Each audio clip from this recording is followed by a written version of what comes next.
Buenos días, mis hermanos, que el Señor les bendiga. Tengo el privilegio de presentar a nuestro predicador de esta mañana, nuestro hermano Rafael Alcántara, de la Iglesia Bíblica Sola Gracia. El hermano Alcántara, conociéndolo yo de hace mucho tiempo de oídas, pero luego tuve el privilegio de cuando nosotros nos mudamos, la familia Sánchez de los Estados Unidos, para venir a plantar Ciudad de Gracia, duramos un periodo de aproximadamente 7 meses que no teníamos un lugar donde congregarnos, y el hermano Alcántara nos escribió a través del hermano Félix Cabrera, y duramos allá 6 meses congregándonos en Iglesia Bíblica Sola Gracia, y nos sentimos como en casa. Abrieron las puertas de su casa, incluso sus corazones, y nos sentimos muy cuidados la familia Sánchez durante ese tiempo. Así que es un privilegio para mí compartir ahora el púlpito con nuestro hermano pastor Rafael. Gracias por tu fidelidad, muchos años de ministerio a la predicación de la palabra del Señor. Yo quisiera orar por ti, mi hermano. Padre, gracias porque en su misericordia usted ha elegido salvar a pecadores y les da con el poder de su espíritu la habilidad ahora de llamar a otros a fe y arrepentimiento, a animar al desalentado y a fortalecer a aquel que está caminando contigo. Yo te pido ahora, Señor, que usted use a mi hermano Alcántara, Rafael Alcántara, con poder.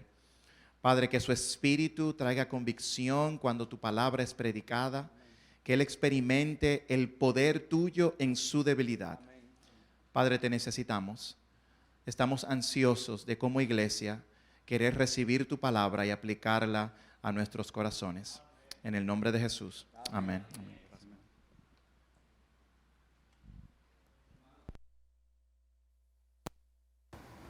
1, 2, 1. Hermanos, buenos días. Para mí es un gozo, un placer poder estar aquí en Iglesia Ciudad de Gracia. De verdad que estar aquí para mí es estar como en mi casa. O sea, que yo voy a hablar como si estuviera en mi casa. Saludo de parte de los pastores Dionis Saladín de la Iglesia Bíblica Sola Gracia.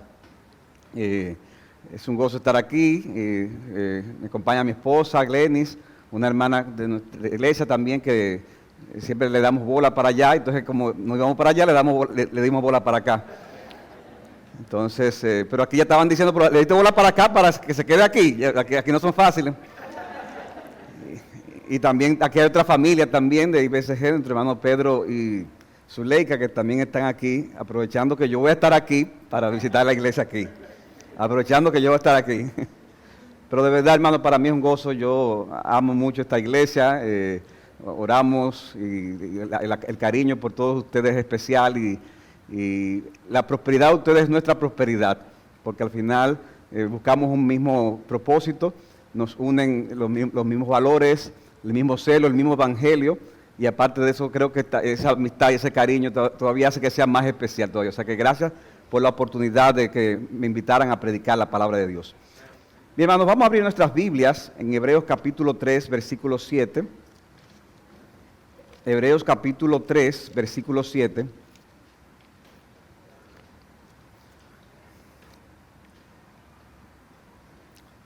En la lectura se leyó hasta el versículo 12, me parece, hasta el 12. Permítanme leer algunos versículos adicionales, desde el 13 en adelante. Antes, exhórtense los unos a los otros cada día, mientras todavía se dice hoy, no sea que alguno de ustedes sea endurecido por el engaño del pecado, porque somos hechos partícipes de Cristo, si es que retenemos firmes hasta el fin nuestra seguridad. Versículo 16, porque quienes habiendo oído lo provocaron, no fueron los que salieron de Egipto guiados por Moisés. ¿Y con quienes se disgustó por 40 años? ¿No fue con aquellos que pecaron, cuyos cuerpos cayeron en el desierto? ¿Y a quienes juró que no entrarían en su reposo, sino los que fueron desobedientes? Vemos pues que no pudieron entrar a causa de su incredulidad. Capítulo 4, versículo 1. Por tanto temamos, no sea que permaneciendo aún la promesa de entrar en su reposo, alguno parezca no haberla alcanzado, porque en verdad a nosotros se nos ha anunciado las buenas nuevas como también a ellos. pero la palabra que ellos oyeron no les aprovechó por no ir acompañada de la fe. Versículo 3, porque los que hemos creído entramos en ese reposo. Versículo 4, porque así ha dicho en cierto lugar acerca del séptimo día, y Dios reposó en el séptimo día de todas sus obras. Versículo 6, por tanto, puesto que todavía falta que algunos entren en él, y aquellos a quienes antes se les anunció la buena nueva no entraron por causa de su desobediencia, Dios fija otra vez un día diciendo por medio de David, después de mucho tiempo, como se ha dicho antes, si ustedes oyen hoy su voz, no endurezcan sus corazones. Versículo 9, queda por tanto un reposo sagrado para el pueblo de Dios, pues el que ha reposado en su reposo, él mismo ha reposado de sus obras como Dios reposó de las suyas. Por tanto, esforcémonos en entrar en ese reposo, no sea que alguien caiga siguiendo el mismo ejemplo de desobediencia. Padre, bendíceme al predicar tu palabra, una vez más te lo pido. Sosténme la debilidad, úsanos con poder y bendice aquí a tu pueblo, Señor. Te lo pedimos en el nombre de Jesús. Amén. Hermanos, el tema, como se ha anunciado, que yo quiero compartir es la dureza de corazón, sus peligros, su remedio. Como algunos de ustedes saben, esta carta del autor de los Hebreos fue escrita a personas que eran de trasfondo judío, que habían profesado fe en Cristo, pero que estaban padeciendo diversos grados de hostigamiento, sobre todo de parte de sus compatriotas, por ellos haber abandonado el judaísmo. Y es en medio de dicho hostigamiento que muchos de ellos, o algunos de ellos, estaban sintiéndose tentados a volver otra vez al judaísmo. O sea, habían profesado fe en Cristo, que empezaron a recibir hostigamiento de sus familiares, de sus comunidades judías, y algunos de ellos estaban sintiéndose tentados a volver al judaísmo, lo cual implicaría que un retroceso y un menosprecio a la obra de Cristo. Y por eso es que el autor de los Hebreos procura en esta carta presentar la superioridad de Cristo y hace una serie de advertencias con respecto a volver atrás del evangelio que ellos decían conocer, siendo esta sección que leímos, aunque hemos brincado algunos textos, una de esas advertencias. El pasaje que acabamos de leer, el autor cita al Salmo 95, donde David exhorta al pueblo de Israel a no endurecer su corazón cuando escuchara la voz de Dios, como lo hicieron en el desierto cuando Dios sacó a Israel de Egipto. Y el autor de los Hebreos dice que esa misma dureza de corazón que evidenció el pueblo de Israel en el desierto pudiera estar manifestándose entre las personas a las cuales él está escribiendo, con los peligros que eso pudiera traer. O sea que eso es un texto sobrio en ese sentido, donde el autor habla de la advertencia de la dureza de corazón. Cuando hablamos de corazón, por si acaso, no nos estamos refiriendo al órgano físico, sino al interior mismo del hombre, donde están donde salen los pensamientos, la voluntad y las emociones. ¿Qué es la dureza de corazón? Dice un diccionario que en las Escrituras, la dureza de corazón es principalmente el rechazo persistente de escuchar y obedecer la palabra de Dios. El rechazo persistente de escuchar y obedecer la palabra de Dios. Hermanos, esta advertencia que aparece aquí en la carta a los Hebreos es relevante para todos nosotros, es relevante para ustedes que están aquí, es relevante para mí que lo estoy predicando. No importa qué tantos buenos sermones hayamos oído, ni qué tanto estemos haciendo para la obra de Dios, ni qué tanto digamos que amamos al Señor. La realidad es que la dureza de corazón puede estar debilitándonos espiritualmente y sin darnos cuenta, apartándonos del camino correcto. Yo quiero ver este tema de la dureza de corazón respondiendo 3 preguntas. ¿Qué es lo que lleva a las personas a endurecer sus corazones? En segundo lugar, ¿cuáles son los peligros de la dureza de corazón? Y finalmente, ¿cuál es la cura contra la dureza de corazón? Si alguien está tomando nota, no se preocupe que yo he mencionado 3 puntos que lo vamos a repetir en la medida que desarrollemos el mensaje. De modo que veamos en primer lugar la primera pregunta. ¿Qué es lo que lleva a las personas a endurecer su corazón? Según el pasaje que hemos leído, en sentido general, cualquier pecado en nuestras vidas endurece el corazón, pero principalmente el pecado de incredulidad. Cualquier pecado endurece el corazón, sobre todo el pecado de incredulidad. Dice Hebreos 3:13, antes exhórtense los unos a los otros cada día, mientras todavía se dice hoy, no sea que alguno sea endurecido. ¿Por qué? Por el engaño, ¿de quién? Del pecado. O sea, que ¿quién es que engaña? El pecado. O sea, que el pecado endurece el corazón. Cuidado de que no se endurezca por el engaño del pecado.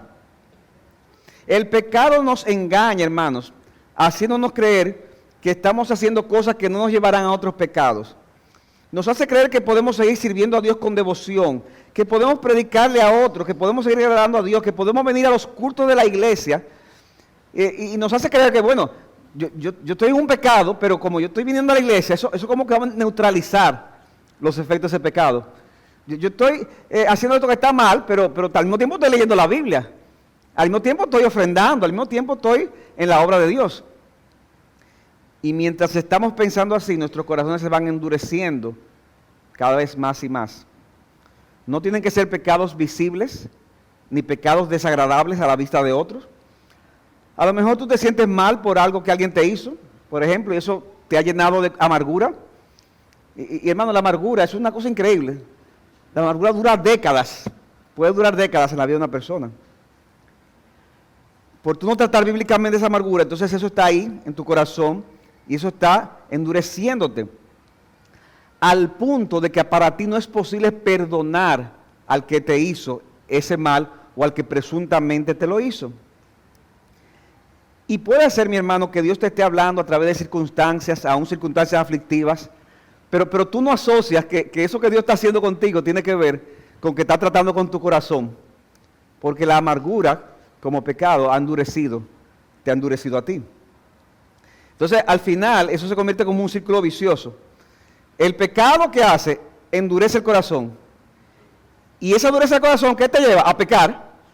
Y ese pecado endurece el corazón, y te endurece más y más, y te lleva a no a pecar. Entonces, se mantiene en ese círculo vicioso.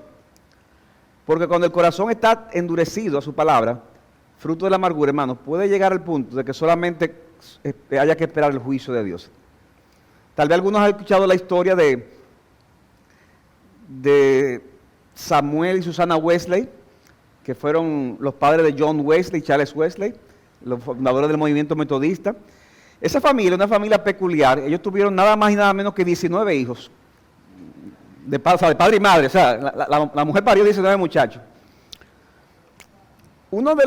Y él era un ministro de la iglesia anglicana. Uno de los capítulos más oscuros de la familia Wesley fue la actitud que tuvo Samuel con una de sus hijas que se llamaba Hetty. Oigan eso fue en el siglo XVIII, o sea, en los 1700. Ella se enamoró de un hombre del cual el papá no estaba de acuerdo, y lo que hizo fue que se escapó con ese hombre, en esa época.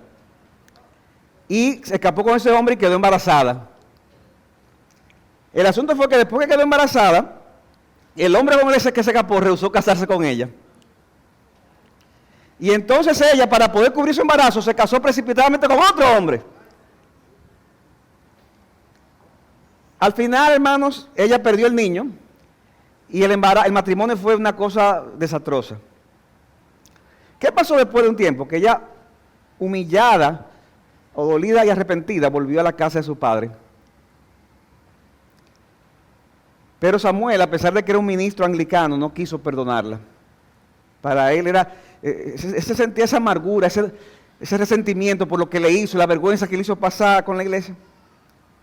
En esa época John Wesley era asistente de su padre, todavía no se había independizado y predicaba algunas veces en la iglesia.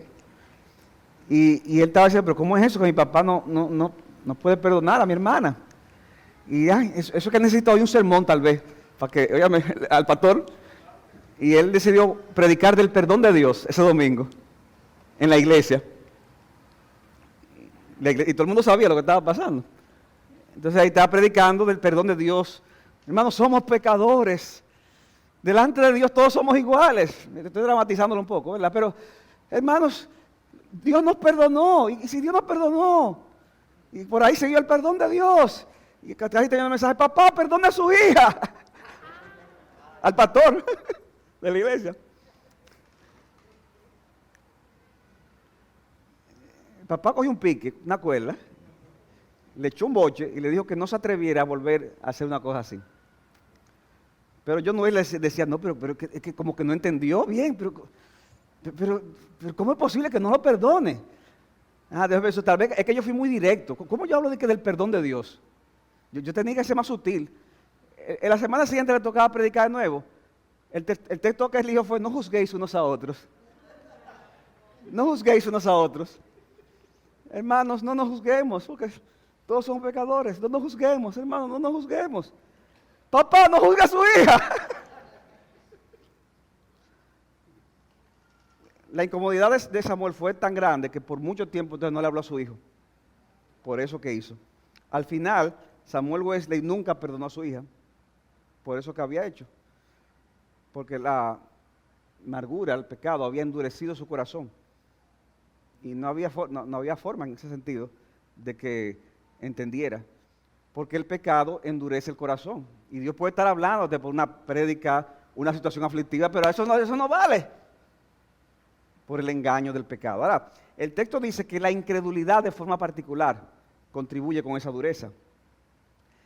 Dice versículo 12, Hebreos 3, tengan cuidado hermanos, no sea que alguno de ustedes haya un corazón malo de incredulidad para apartarse del Dios vivo. Versículo 19, vemos pues que no pudieron entrar a causa de su ¿qué? Su incredulidad. O sea que el principal pecado conectado con la dureza del corazón es la incredulidad. Es que realmente no creemos de corazón lo que la palabra nos dice. Y eso nos está llevando a resistirnos a la misma. Y por eso que lo contrario a la incredulidad, ¿qué es? La fe. Cuando la persona escucha la palabra de Dios y ejerce fe, ¿qué pasa? La palabra le aprovecha. Pero si no hay fe, la palabra no le hace nada. Dice Hebreos 4:2, pero la palabra que ellos oyeron no les aprovechó por no ir acompañada de la fe. O sea, porque había incredulidad, porque lo contrario de la fe es la incredulidad.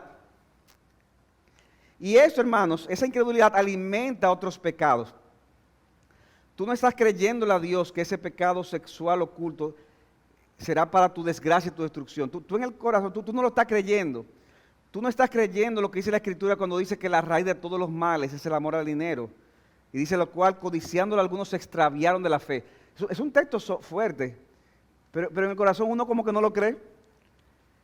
Y hermanos, yo doy como testimonio que a veces hay pecados que uno siente como que, no, yo no creo que tenga problema con ese pecado. Yo no creo que tenga problema con el amor al dinero. ¡Pam! Hasta que alguien te hace una injusticia. Pierdes un dinero. Y tú te das cuenta, wow, pero qué codicioso soy yo. Pero en la dureza de corazón uno no se ve muchas veces confesando esos pecados. Y la persona al final es incrédula. Tú ves que otro le ha ido mal, pero tú dices, pero en el fondo tal vez a mí no me vaya tan mal, tal vez. Total, yo hasta ahora yo sigo cumpliendo y a mí no me ha pasado ninguna tragedia. Todo está saliendo bien. Hermano, esa forma de pensar es el engaño del pecado de la incredulidad. Y tarde o temprano tú verás las consecuencias. Eso nos lleva a la segunda pregunta. ¿Cuáles son las consecuencias de la dureza de corazón? Hemos visto qué es lo que causa la dureza de corazón. Dijimos que el pecado, en sentido general, pero sobre todo el pecado de incredulidad. Ahora, ¿cuáles son las consecuencias? Por un lado, ya mencionamos algo de esto, la dureza de corazón trae un mayor grado de endurecimiento. ¿Se recuerdan? Faraón en Egipto no quiso dejar salir al pueblo. ¿Y qué pasaba? Que se endurecía más y más el corazón de Faraón. Y eso sucedió también con el pueblo de Israel. Por eso dice Dios, este pueblo siempre se desvía en su corazón y no han conocido a mis caminos. Aunque había una religión externa, una religiosidad, pero en el corazón había dureza con respecto a obedecer la palabra de Dios. La dureza de corazón va a traer más dureza. Tú te endureces, no oyes la voz de Dios y te endurece más. Y más y más y más. Pero también la dureza de corazón trae apostasía. Hebreos 3:12, tengan cuidado hermanos, no sea que en alguno de ustedes haya un corazón malo de incredulidad para apartarse del Dios vivo. ¿Qué es eso? Apostasía. Y qué penoso y triste ver a personas, miembros de la iglesia, que por el engaño del pecado en sus vidas, comenzaron a descuidarse personalmente, comenzaron a descuidarse con el compromiso de la iglesia y finalmente terminan abandonando la iglesia y abandonando el cristianismo. Porque la dureza de corazón trae apostasía. Eso no significa que un creyente verdadero pueda perder la salvación, dice Hebreos 3:14, pero porque somos hechos partícipes de Cristo, si es que retenemos firme hasta el fin el principio de nuestra seguridad. Y con esta aclaración lo que el autor del Hebreo nos está indicando es que el retener nuestra seguridad hasta el fin es una marca de ser hechos participantes de Cristo. Pero hermanos, no importa el tiempo que tengamos en la iglesia, las actividades que hacemos, lo que ofrendemos, todos aquí tenemos que examinar nuestra fe. Todos debemos examinar nuestra fe. De modo que si no estamos perseverando en el camino de la fe, eso pudiera ser una señal de que realmente Dios no ha obrado en nuestras vidas. De hecho, la anécdota que le conté de Samuel Wesley, que no perdonó a su hija, y otras cosas de su vida, muy posiblemente reflejan que su problema fue que ese señor nunca conoció la gracia de Dios. Nunca conoció la gracia de Dios. No importa que fuera un pastor o un ministro de la iglesia. Él no quiso perdonar a su hija a pesar de que ésta le pidió perdón. Y Cristo dice que si no perdonamos a los hombres sus ofensas, ¿qué dice? Nuestro Padre tampoco nos perdonará. No importa lo que tú digas, la posición que tú tengas. Si no hay una disposición a perdonar, eso pudiera ser un reflejo de que no hay vida en tu corazón. Y la dureza de corazón, fruto de la amargura, fruto de otros pecados, ¿qué produce? Produce ese apartarse del Dios vivo. Pero también la dureza de corazón trae el juicio temporal de Dios. El juicio temporal de Dios. Dice Hebreos 3:11, como juré en mi ira, no entrarán en mi reposo. Versículo 19 dice, no pudieron entrar, ¿a dónde? A la tierra prometida, ¿a causa de qué? De la incredulidad. O sea que ese pueblo perdió esa bendición temporal.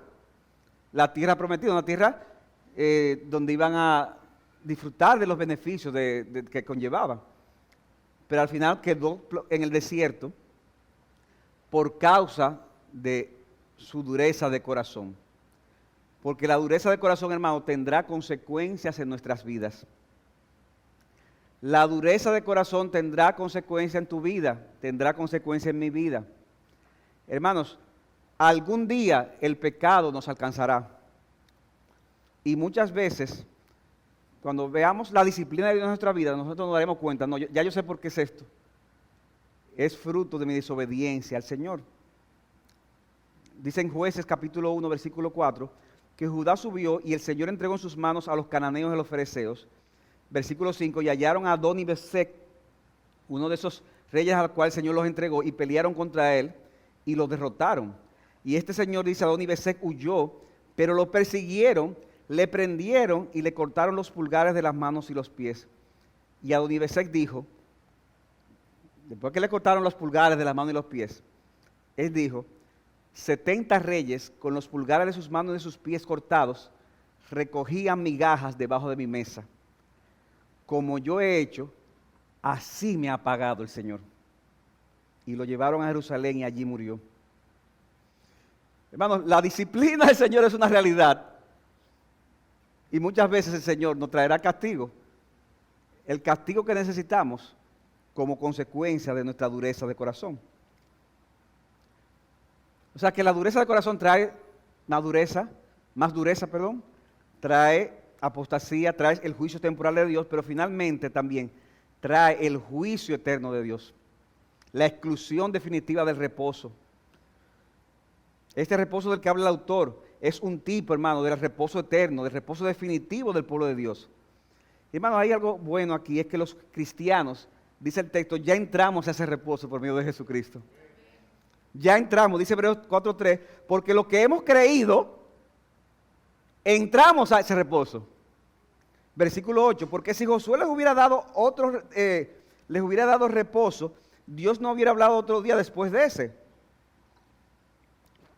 Queda, por tanto, un reposo sagrado para el pueblo de Dios, porque el que ha entrado en su reposo, él mismo reposó de sus obras como Dios reposó de las suyas. Los creyentes entramos ya en ese reposo. Por eso dice Cristo en Mateo 11:28, vengan a mí todos los que están trabajados y cargados, que yo os haré ¿qué? Descansar. ¿Qué es el descanso? Reposo. Tomen mi yugo sobre vosotros y aprendan de mí que soy manso y humilde de corazón y hallaréis ¿qué? Hallaréis descanso para vuestras almas. Aquí está hablando del reposo. Y el endurecimiento de corazón puede terminar, estamos diciendo, puede terminar excluyendo a una persona de entrar a ese reposo. Ese reposo tiene un aspecto presente, ya entramos, pero tiene un aspecto futuro, cuando Cristo vuelva. El endurecimiento puede terminar excluyendo a una persona de entrar en ese reposo, llevándolo a la condenación, porque en su dureza demostró que nunca había estado en el mismo, como dije hace un momento. Hebreos 4.1 dice, por tanto temamos, no sea que permaneciendo aún la promesa de entrar en su reposo, alguno de ustedes parezca que no lo ha alcanzado. Alguno de ustedes parezca que no lo ha alcanzado. O sea que el endurecimiento de corazón puede producir más endurecimiento, puede producir apostasía, puede producir el juicio temporal de Dios, pero también puede producir la exclusión definitiva del reposo de los santos, del reposo eterno de los santos. Pero hermanos, no todo es oscuridad. Hay remedio para este problema de la dureza del corazón. Y eso nos lleva a la tercera pregunta. ¿Cuál es el remedio en contra de la dureza del corazón? ¿Cuál es el remedio? Yo voy a decir que es un remedio que tiene tres componentes. Por un lado, y si tú te has sentido convicto de pecado, escucha con atención. Escucha nuevamente la voz de Dios con un corazón sensible y sobrio. Esa es la primera parte del remedio. Escucha nuevamente la voz de Dios con un corazón sensible y sobrio. Hebreos 4.1, que leímos, ya lo leímos ese pasaje, pero miren de nuevo. Dice, por tanto, temamos, no sea que permaneciendo aún la promesa de entrar en su reposo, alguno parezca no haberlo alcanzado. O sea, ¿qué debemos hacer al oír estas cosas? Ah, ya yo soy cristiano. No. ¿Tú estás oyendo estas cosas, mi hermano? Teme. No importa cuánto tiempo tú tengas en el Evangelio, si tú sea lo que sea, teme al oír estas cosas. Teme cuando tú oigas la voz de Dios. Esa voz de Dios que se escucha de manera autoritaria, que se escucha con autoridad, por medio de las Escrituras, cuando nos exponemos a ella. Y por eso, hermanos, que es importante que un creyente procure estar bajo un ministerio donde la palabra de Dios sea central, donde se predique la palabra de Dios, donde sea fiel al mensaje de la palabra. Porque lamentablemente hay muchas personas que van a iglesias queriendo buscar un mensaje motivacional, predicadores que te hagan sentir bien, que te digan que tú eres un campeón, que tu mejor vida es ahora. No, hermano, tú necesitas que te hablen de corazón lo que tú necesitas oír. Y no siempre la medicina que necesitamos es la que más nos gusta. De igual modo el alimento espiritual que traen los pastores no siempre es el que más nos agrada, pero es el que más necesitamos.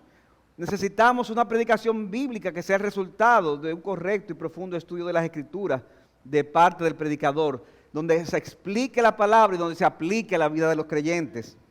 Cuando tú estás bajo un ministerio así, como es la iglesia de Ciudad de Gracia, entonces yo te aseguro a ti, y yo estoy convencido, yo lo sé, que tú vas a escuchar la voz de Dios cada domingo, por medio de instrumentos humanos, hermano, porque aquí hay hombres comprometidos con predicar la palabra de Dios, gústele o no le guste a nadie, la palabra de Dios. Y cuando tú escuchas esa voz de Dios, dice el texto que tú tienes que oírla con temor. De nuevo yo quiero volver a esa palabra, temor. Porque aunque en un sentido muy real dice la Biblia que los creyentes hemos sido librados del temor, hermanos, existe un tipo de temor, oigan esto, que es legítimo tener, sobre todo si yo veo en mi vida algún rasgo de dureza de corazón, de la dureza de corazón de la que estamos hablando. Debemos de tener ese sentido de temor, sobre todo si lo vemos en nuestro corazón o lo vemos en nuestra iglesia o en nuestra comunidad. Miren cómo lo explica John Piper, a mí me encantó esta explicación, para ese balance de, fuimos librados del temor, pero hay que tener temor. ¿Cómo así? Dice él, cuando ustedes eran pequeños, su padre y su madre le decían firmemente, nunca corran a la calle, agarren siempre mi mano. ¿A quién se lo decían eso? Levanten la mano. A muchos, ¿verdad? ¿Por qué? Porque hay peligro en la calle, ¿verdad que sí? Un carro te puede matar. En otras palabras, lo que tus padres te decían era, teme de correr a la calle. Pero eso significa que tú no podías divertirte en el patio de tu casa, en la acera y en los parques. No, eso no significa eso. De hecho, la mayoría del tiempo ustedes ni siquiera pensaban en cuán peligrosa era la calle. Solo cuando se acercaban a la calle y quizás cuando la pelota caía rodando en la calle, o quizás cuando alguien les tentaba a correr cruzando la calle, cuando no debían hacerlo. Solo entonces ustedes sentían el temor de la calle. Algunos, porque hay muchachos que ni eso. Solo en ese momento ustedes sentían el temor de cruzar la calle. El resto del tiempo, el temor lo que hacía era que los mantenía jugando en lugares donde no había necesidad de tener temor. El temor a la calle lo mantenía en lugares donde no había que tener temor. Así es como ocurre con el temor a la incredulidad, dice él. Ustedes no viven constantemente sintiéndose mal, solo experimentan esa mala sensación cuando aparecen las tentaciones a desconfiar de las promesas de Dios. E incluso entonces utilizan esa mala tentación de temor. ¿Para qué? Para correr hacia el patio seguro de la bondad y de las promesas de Dios. Así que la vida cristiana normal es consciente del peligro de la incredulidad, pero no vive paralizada o aterrorizada por eso. Vive en fe. El temor solo surge cuando la fe comienza a debilitarse y solo se manifiesta el tiempo suficiente para hacernos volver a la valentía apacible de la fe. O sea que somos librados del temor, pero debemos tener temor cuando veamos esos rasgos que pueden apartarnos del Señor. Y debemos tener ese temor, ¿para qué? Para vivir sin temor en la gracia del Señor. De modo que hemos visto que en primer lugar, remedio para la dureza de corazón, escucha nuevamente la voz de Dios con un corazón sobrio y sensible. En segundo lugar, vive en el contexto de una comunidad que esté comprometida con el beneficio espiritual los unos a los otros. Vive en el contexto de una comunidad que esté comprometida con el beneficio espiritual de los unos a los otros. Dice Hebreos 3:13, exhórtense los unos a los otros cada día. ¿Exhórtense qué? Los unos a los otros. ¿Qué es eso? Eso es vida de comunidad, mientras todavía se dice hoy. O sea que necesitamos una comunidad de creyentes, sobre todo en el contexto de la iglesia local, donde nos podamos exhortar unos a otros como un mecanismo correctivo y a veces preventivo. ¿Para qué? Para que no seamos endurecidos con el engaño del pecado. Eso es, hermanos, verdadera comunión. O sea, la verdadera comunión no es simplemente estamos en chelcha, estamos en pasada bien. Eso está bien, pero verdadera comunión, hermanos, es cuando nos exhortamos unos a otros como mecanismo preventivo y correctivo cuando sea necesario. Lamentablemente, en la medida que el individualismo va creciendo en nuestro medio, ahí nos vamos aislando cada vez más. Y esa interacción horizontal se va perdiendo. Pero la Biblia sigue siendo la palabra de Dios y ella nunca pasará. Y es esa palabra que nos dice que debemos de exhortarnos unos a otros como un remedio eficaz para perseverar. Hermano, tú necesitas ser exhortado. Yo necesito que me exhorten. Yo necesito ser exhortado. Tú necesitas también. Y si no lo hacemos, podremos ser fácilmente seducidos por ese pecado que llevamos dentro. Claro que ese ministerio de exhortación no siempre es agradable. Ay, mira, me van a exhortar, me van a amonestar por mi pecado. Nadie habla así, ¿verdad? Nadie habla así. Ay, eso no es agradable, sobre todo si hay algo de endurecimiento del corazón. Y no es agradable que se lo digan, y mucho menos agradable si tú tienes que decirlo tú. A veces no es fácil. Es mejor mantenerse en un plano más superficial entre los hermanos. Pero mi hermano, yo te imploro a que tú escuches hoy la voz del Espíritu y que tú busques hermanos que puedan exhortarte en cualquier área de tu vida. Y por eso, hermano, es que se estimula que los creyentes compartan de manera informal, ya sea por grupos pequeños o por cualquier otra dinámica informal, donde se puedan dar ese tipo de contextos así. Yo he escuchado gente que dice cuando hablamos de estos temas,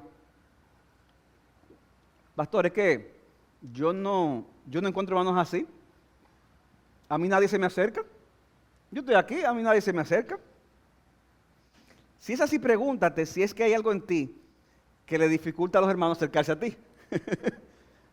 No, porque hay gente que dice, ¿verdad? Como dijo el pastor Suel, no sé si fue original de él, que decía, Señor, yo soy un gusano, pero ahí de que me llame gusano. Entonces, ¿tú eres o no eres un gusano? Entonces, es muy fácil decir, ay, que tenemos que exhortarnos, pero en el fondo, hay de aquel que me exhorte. Pregúntate y pregúntale a alguien cercano. Mira, hay aspectos en mi carácter que impide que la gente se acerque a mí. Pero hermano, con sinceridad. Y hermano, sé activo en buscar hermanos así, hermanos que tú sabes que van a orar por ti y que te van a decir, no lo que tú quieras oír, sino lo que tú necesites oír para la gloria de Dios y para el bien de tu alma. Y aprende tú también a ser un hermano así, fiel al alma de otros. Dice alguien, la exhortación no es solamente un llamado de atención, incluye el compañerismo cristiano que refuerza a un hermano. Es alarmante el número de personas que se apartan de nuestras iglesias después de mucho tiempo de participación activa. Hace falta el ministerio de animarnos unos a otros cada día. Un amigo cristiano que te acompaña y estimula, ¿para qué? Para contrarrestar la tendencia del enfriamiento. Es que si no tenemos hermanos así, ¿qué va a pasar? Nos vamos a enfriar. Y el enfriamiento es endurecimiento. Todos sentimos la tentación de dejar la disciplina o la responsabilidad y regresar a una etapa anterior a la vida cristiana menos exigente. Debemos reconocer este peligro y aprovechar cada día de nuestras vidas o el tiempo que nos resta en este ministerio para proseguir a la meta y ayudar a los otros a hacer lo mismo. O sea que, hermanos, la segunda parte del remedio es vivir en comunidad donde podamos exhortarnos unos a otros. Oír la voz de Dios con sensibilidad, vivir en comunidad unos a otros. Y finalmente, aplícate constantemente el Evangelio de Jesucristo, recordando lo que ya tienes mientras te sigues esforzando en llegar a la meta. Aplícate constantemente el Evangelio de Jesucristo, recordando lo que ya tienes mientras tú sigues esforzándote por llegar a la meta. Dice Hebreos 4:2, porque en verdad a nosotros se nos han anunciado las buenas nuevas como también a ellos. Pero la palabra que ellos oyeron no les aprovechó por no ir acompañada por la fe en la que lo oyeron. Porque los que hemos creído entramos en ese reposo. O sea, dice, cuídense, pero si hemos creído, hemos entrado en ese reposo. Como decíamos, el autor menciona que los que sí hemos creído y los que entramos en ese reposo es que hemos escuchado la palabra con fe.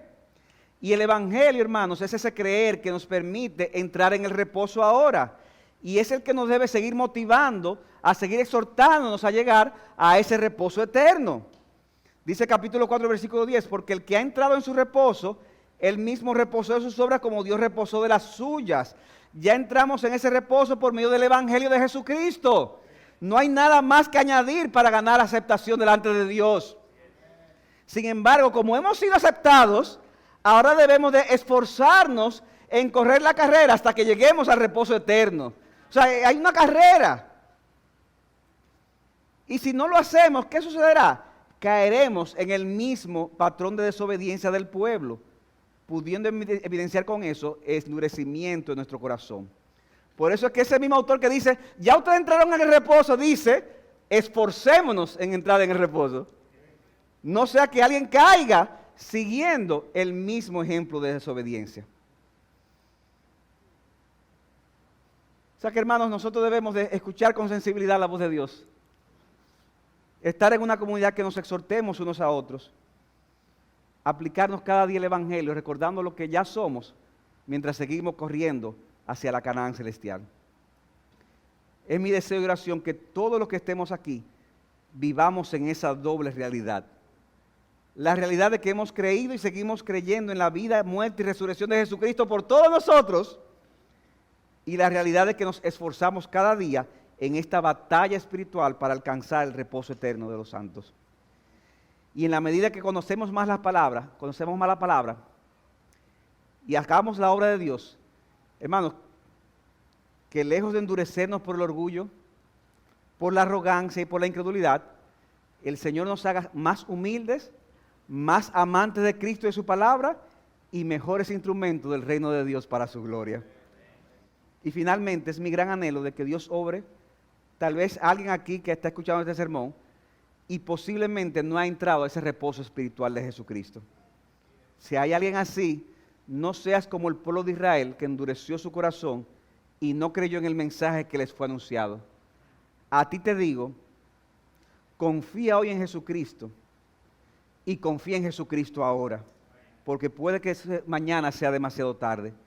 Cree en Jesucristo, reconócelo como Señor, arrepiéntete de tus pecados, como dice el autor del Hebreo, mientras se dice hoy, mientras todavía hay oportunidad, para que goces aquí y ahora del reposo que Cristo nos da y goces de todos nosotros del reposo eterno en la eternidad. Hermanos de Ciudad de Gracia, que el Señor siga haciendo la obra en ustedes, que con corazón humilde sigan creciendo para la gloria de Dios, escuchando la palabra y que Dios haga grandes cosas en medio de ustedes. Que el Señor les bendiga. Padre, gracias por tu palabra. Te pedimos que ella haga el efecto, Señor, que tú quieres hacer, que tú hagas bien a este pueblo, que tú animes a este pueblo, que tú le des la fortaleza de tu espíritu, que tú bendigas grandemente a esta iglesia. Padre Celestial, te pedimos que tú traigas salvación en medio nuestro. Oh Señor, que aquí haya un candelero que por la gracia de Dios nunca sea apagado, porque te lo pedimos en el nombre de Jesús. Amén. Dios les bendiga, hermano.